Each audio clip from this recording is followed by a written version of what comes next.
حبايب قلبي عاملين ايه؟ يا رب تكونوا بخير. النهارده بقى نعمل وصفة حلوة اقتصادية وحلوة جدا ورخيصة ومش مكلفة جدا. عملنا الأجنحة بتاعة الدجاج، بتاعة الفراخ. عملناها بطريقة حلوة ولذيذة، وبصوا الكل هيعشقها ويدمنها لو انتوا جربتوها. عايزاكي بقى تحطي اللايك وتشتركي معايا في القناة وتقولي لي رأيك ايه. بصوا ده يبقى معايا دوب، ما خدتش معايا وقت، ما خدتش معايا سوا كتير لان هي مش مستحمله اهي زي ما انت شايفه دايبه. والبطاطس بتاعتي الكور الصغننه خالص، انا مش جايبه بطاطس مقطعاها، لا انا جايبه بطاطس صغننه خالص وحطاها معاها. تعالي بقى نخش على الطريقه واقول لك عملنا ايه. انا جبت طاسه حطيتها على النار، سبتها تسخن قوي قوي، ونزلت بكميه السمنه اللي انت عايزاها. عايز تعمليها بزيت زبده، بس ما انصحش بزبده لوحدها لان هتتحرق، حطي معاها شويه زيت. كده حطيت السمنه بتاعتي واسيبها تسيح لغايه ما الطاسه بتاعتي تسخن قوي. فلازم تكون الطاسه معايا سخنه. كده ساحت معايا. دلوقتي انا بعد ما غسلتها ونضفتها ونقعتها في الملح والليمون، خليتها معايا زي القشطه هي زي ما انت شايفه، وشلت منها كل الزوايد اللي انا مش بحبها. خليت الجناح لوحده، والحته التانية اللي هي موجوده مع الجناح الصغننه دي رميتها، واللي هي عامله زي الدبوس برضو الصغننه دي نضفتها وخليتها معايا زي الفل زي ما انت شايفه. كده الكميه بتاعتي معايا اهيت. ليه بقى بتتكسفي تشتريها من بره مع ان هي صدقيني دلوقتي غاليه وطعمها بتبقى حلوه قوي في العمايل. دلوقتي انا السمنه بتاعتي سخنت قوي، هنزل بالكميه بتاعتي واقول لك هنحط ايه تاني. تابعي معايا واشتركي معايا وحطي اللايك وقولي لي رايك. طعمها تحفه، لازم تجربيها.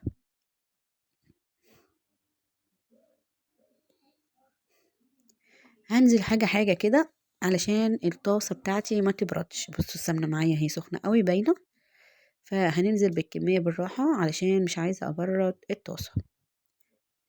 وعلى فكره برضو انا محتاجه ان هي تنزل شويه ميه برضو، فيعني هكمل بقى بقيه الكميه عشان ما احطلهاش ميه، هي هتنزل شويه ميه صغيرين كده وهسيبها تستوي فيها وتتشرب كده مع نفسها، بتبقى طعمها حلو قوي. ده كده زي ما انت شايفة، هغطي عليها ومش هقلبها لمدة 5 دقايق، 5 دقايق بس. هسيبها 5 دقايق مع نفسها كده. بعد ما اغطي كده 5 دقايق تحس ان هي عاملة زي المسلوقة.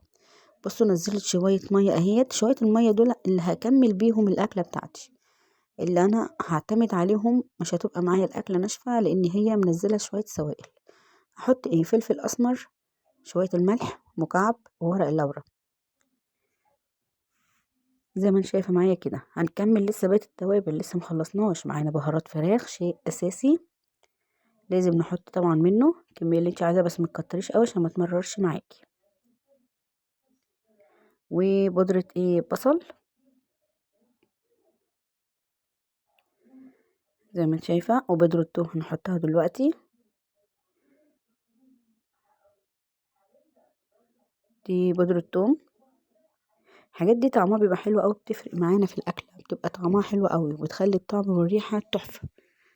فزي ما انت شايفه كده هنقلب بقى كل الكميه دي مع بعض، وكله هنسيبه مع بعضه في المية بتاعتها كده تتشرب مع نفسها وتستوي اكنك سلقاها بس هي مش مسلوقة. زي ما انت شايفة كده هسيبها لغاية ما تشرب ميتها. انا هقلب بقى التوابل كلها عشان تتغلف كده بالتوابل بتاعتي. زي ما انتم شايفين كده معايا بطاطس. البطاطس ديت صغيرة قوي، انا مش جايبة كبيرة واسمها، لا هي صغيرة. بصي يعني على قد نص الصابع كده البطاطساية. فهي هنحطها سليمة مش هقطعها، خلي بالك انا هحطها سليمة. بصي يا ستي، لو انت مش عندك الصغيره ديت، انت ممكن تجيبي البطاطسايه الكبيره عادي وتقسميها وتقطعيها مكعبات كبيره. كل ما كانت كبيره افضل طبعا، فما تخليهاش صغيره قوي قوي تتهري معاكي وما تبقاش باينه. فانا مخليها كده محتفظه على شكلها لغايه ما خلصت الاكله كلها واستوت معايا وبقت زي بصوا زبده، وما اتهرتش مني، ومحتفظه برضو على شكلها في الاخر.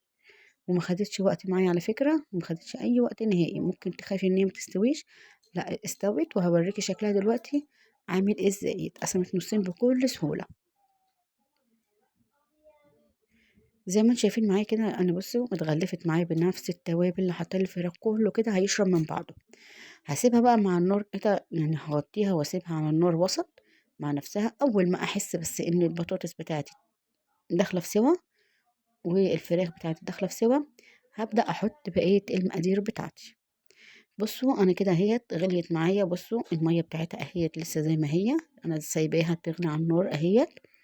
غطيها وما تسيبهاش كده، وهتتشرب مع نفسها، وهتاخدي منها احلى طعم، وهتنزل معاكي يعني الصوص بتاعها بيبقى تحفة قوي، لونه غامق كده معانا بس طعم تحفة قوي. هيتقل معاكي في الاخر، كل ما بتستوي كل ما بيتقل. ممكن تعمليها جنبيها رز، مكرونة مسلوقة. بصوا انا البطاطس بتاعتي الشوكة دخلت فيها اهيت لسه، يعني دخلت كده في مرحلة السوا. هنحط بقى بقية المكونات بتاعتنا، وهنحط شوية سكر على فكرة عشان هنحط طماطم دلوقتي، وهنحط الفلفل بتاعنا الكمية بتاعتك اللي انتي عايزاها. حطينا كده قرنين فلفل حلوين كده متقطعين زي ما انت شايفة كده. هنقلب وهننزل بالقوطة بتاعتنا، الكمية القوطة كلها اهي. انا هنا مقطعة 3 حبايات من القوطة كبار، وهي هنوزعهم حلو قوي ونقلب وهنغطي ونسيبها على النار لغاية ما احس ان الاكلة كلها ايه متجانسة معايا واستوت معايا وبقى طعمها حلو قوي، وكله واخد من كله، طعمه كله واحد. البطاطس طعمها نفس طعم الفراخ، نفس التوابل، نفس كل حاجة.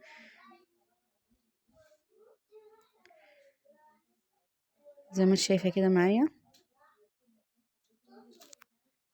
هنغطي عليها ونسيبها مع نفسها. عايزة اقولك انت هتاكلي البطاطس ديت اكتر ما هتاكلي الجناحات، طعمها تحفة، بس لونها تحفة، والصوص بتاعها لونه البني ده تحفة، طعمه حلو او وهم. عايزاكي تجربي وتقولي لي.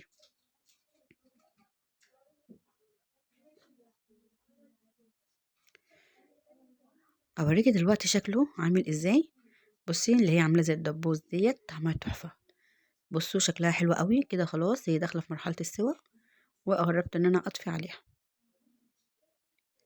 ده الجناح. ليه بقى ما تعمليهاش وليه نكسف ان احنا نجيبها معاها فراخ؟ لو انت مثلا شايله اجزاء ديت معاكي في التلاجة في الفريزر، يعني طلعيها تبقى اكله معاكي حلوه. انا خلصت كده الاكله بتاعتي واستوت بقى زي الفل. تعالى اوريكي بقى شكلها عامل ازاي. كده كده استوت معايا اهي زي الفل، وهوريكي دلوقتي البطاطسايه بقت عامله ازاي واستوت معايا، اتهرت ومحافظه على شكلها. دي افضل طريقه ان انت تحافظي بيها على البطاطس، ان انت تحطيها سليمه صغننه كده وسليمه، احسن ما تكون يعني بطاطس متقطعه فبتتهري معانا بسهوله التانية. زي ما انت شايفه، واوريكي ازاي دلوقتي شكلها عامل ازاي. ده شكل البطاطس اهي وريتها لك، وشكل الجناح عامل ازاي، والصوص بتاعها لونه البني تحفه ومتماسك معايا، الصوص مش صايص، فطعمها حلو، تاكلي كده باللقمه تبقى طعمها حلو قوي. اوريكي شكلها عامل ازاي دلوقتي. هطلع لك العظمايه، العظمه بتاعتي اللي هي بتاعت الجناح هتطلع بكل سهوله جدا. يعني كملي بس معايا. زي ما انت شايفه كده، حطي بقى اللايك، انا قربت اخلص الفيديو بتاعي. حطي اللايك واشتركي معايا في القناه وقولي لي رايك ايه. عايزاكي تعمليها وتجربيها وتقولي لي رايك. زي ما انتم شايفين كده معايا، خلصت اكلتي بكل سهوله اهي، ومن غير افتكاسات بقى ولا اضافات ما نعرفهاش ولا الكلام ده كله. خلصتها في اسرع وقت واسرع غدا، وكمان حاجه بسيطه وحاجه مش غاليه، ويومنا عدى وزي الفل، وتاكليها باللقمه كده بالهنا والشفا انت واولادك، حاجه طعمها تحفه. بصوا البطاطسايه، بصوا اتهرت معايا زي الفل. هو ده اللي احنا عايزينه، ومش عايزينه مهري، اللي هو ايه، ما يبقاش لها معالم. زي ما انت شايفه. يا رب الوصفة تعجبك، وكمان تحط اللايك، وما تنسيش اللايك، اهم حاجة اللايك وتعليقك. الدخان بس مش مخليها باينة، بس هي طعمها تحفة، يا ريت تجربيها وتقولي رأيك ايه. والاكلة دي بتأكل يا جماعة، بتأكل، محدش يقول لي مش بتأكل. هوريكي العضمية اهي، بصي بكل سهولة، كل حاجة محتفظة بشكلها، وهي عشان سخنة قوي فكل حاجة محتفظة بشكلها، مش محتاجة الهوا. اشوفك ان شاء الله في فيديو جديد، ومع السلامة.